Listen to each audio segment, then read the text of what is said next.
I never been involved in nothing like this before, man. Like I said, we just came to get something to eat. Truck driver Damon Whitfield can be heard talking to police on a video recorded on a phone on August 13th at the Sioux Falls Dennys.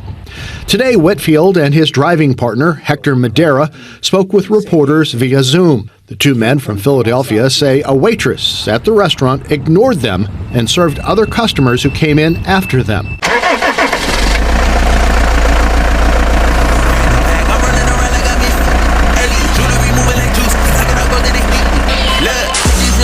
I thank God. Straight from the mud, now it's time to get the pie. Blood, you can see it in my eyes. My future turning up, what it's time to be alive. I'm that nigga, I don't mean to brag, but I'm getting too nice with this. Ain't no way that I'm going outside. My pockets been heavy as shit. What's poppin', M2T? It's your boy Ron on the channel to be. Don't forget to hit that like, comment, share, and subscribe button whenever you pull up to the channel. And while you at it, hit that post notification button for your boy so whenever I drop, you can hop up in the truck and roll with me, see what's popping. How's it going, fam? Hope everybody having a real good day out there today. Hope everybody being safe. And without any further ado, we gonna get on into the story. Sioux Falls, South Dakota. Some truck drivers go up in there. They're looking to order them something to eat. Now, I know that we travel in different regions of the country, and I know we are subject of coming across some idiots. Lo and behold, on this particular day, two truck drivers did come across some idiots. And man, it went bad real quick. Check this out. Two cross-country truck drivers who said they were refused service at the Sioux Falls Denny's are now telling their side of the story. Damon Whitfield and Hector Madera held a news conference today with their lawyers. They are planning a lawsuit against the national restaurant chain because of the incident in Sioux Falls. Keloland's Tom Hansen talked with the men today via Zoom. I never been involved in nothing like this before, man. Like I said, we just came to get something to eat. Truck driver Damon Whitfield can be heard talking to police on a video recorded on a phone on August 13th at the Sioux Falls Dennys. Today, Whitfield and his driving partner, Hector Madera, spoke with reporters via Zoom. The two men from Philadelphia say a waitress at the restaurant ignored them and served other customers who came in after them. We just wanted to let you know that we're ready to place an order. And then she goes, well, you know what? I'm not serving you people. As a matter of fact, you can get your stuff and go now, or I'm calling the cops. And then that's when I'm like, are you serious? And then she snatches the menu and snatches the orange juice, and then she storms off, and she went and she was on the phone. Shortly after, the regional manager, who identified himself as Mike Fletcher, called police while driving to the restaurant. The team called me and they said they're just like very confrontational and argumentative and like refused to leave the building and just harassing the team and kind of following them around the restaurant. Okay. In the meantime, Madera says he tried to salvage the situation. You know, I waited for her to finish her conversation, and I walked up to her and I said, excuse me, I apologize. Maybe we got off on the wrong foot. Maybe there was a misunderstanding.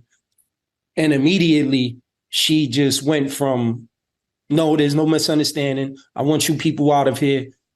You people need to leave. And the police are on their way. Two Sioux Falls police officers arrived and asked the men to follow them outside. I was humiliated. We were humiliated. I had to walk out of there with my head down, just ashamed of the fact that, because at this point we can't put up, I wouldn't want to put up any sort of resistance. I asked them how they viewed the response from Sioux Falls police. Once we got outside, we explained what happened, they were just shaking their head like they couldn't believe that this is happening. And then the one cop, he went inside and he pretty much tried to do what he could to help. Fortunately, in our case, these officers, they were respectful. They were emphatic. They were sympathetic of, what we pretty much were going through. Dennys released a statement which in part says, "We regret this incident and want to apologize to the guests involved.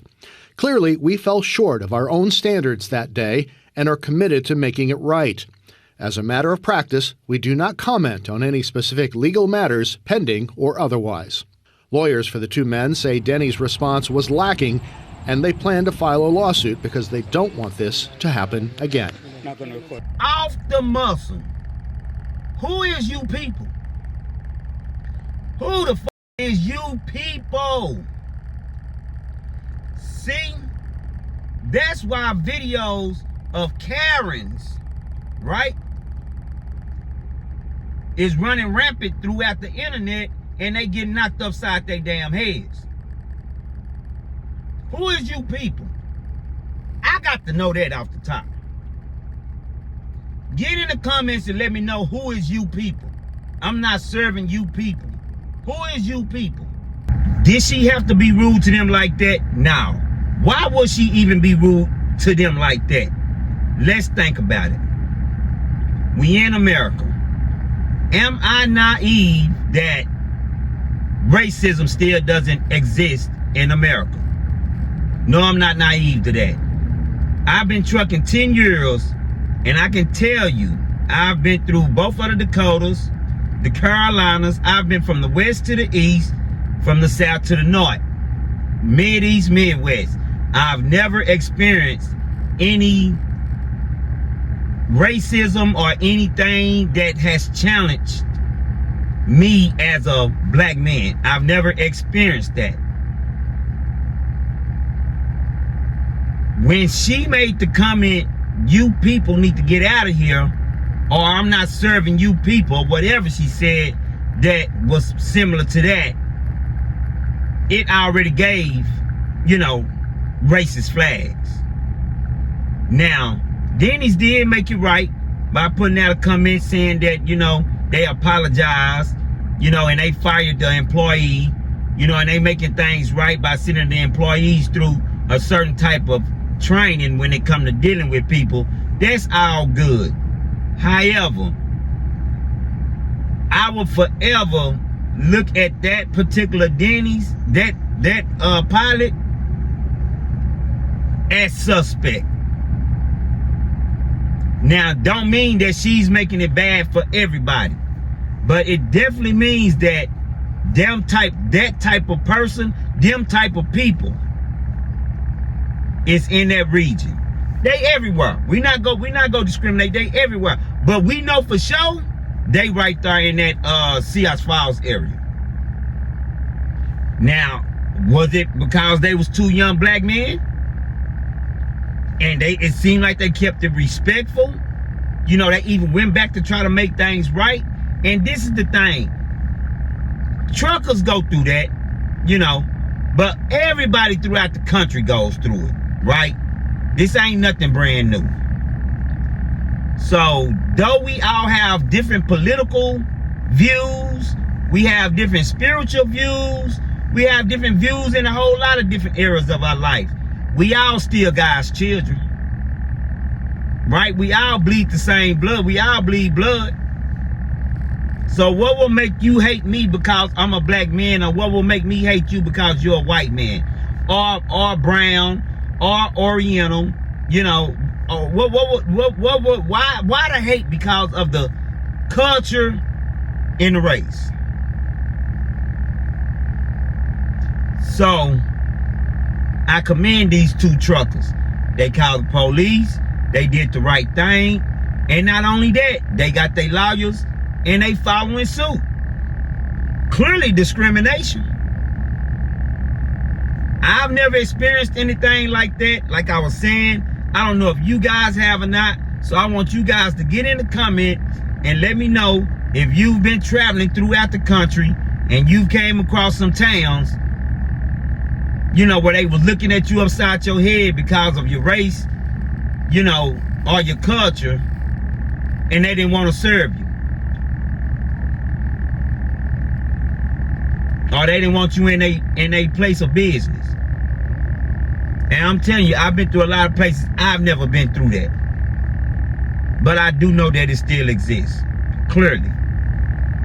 So I wanted to bring this story to y'all today and just show y'all that, you know, you got to be careful going through these different regions as truckers, because you don't never know who it is you're dealing with. You don't never know who you go cross paths with, right? So just keep your head on a swivel. Always keep your phone close. Hit that 911 on them. Always keep that issue on you, you know, because you don't know who you gonna run across. You want to have a fighting chance of getting back home to your family, or keep some spray, some mace, some bar spray, or keep Fido. You know, keep Fido, keep that dog in there with you. Keep that Rottweiler, that Pit Bull, that German Shepherd. Keep something. Just give yourself a fighting chance, because we dealing with idiots all day, every day, man. All right? All right. Big shout out to my A1 Day Ones. Big shout out to the one that just be glancing in to see what's popping. And a special shout out to my new subscribers. I appreciate the love. I appreciate the support, fam. Y'all already know. Until next time, it's your boy. I just got in a whole brand new bag. I'm running around. Jewelry moving like juice. Packing up goes in it. Look.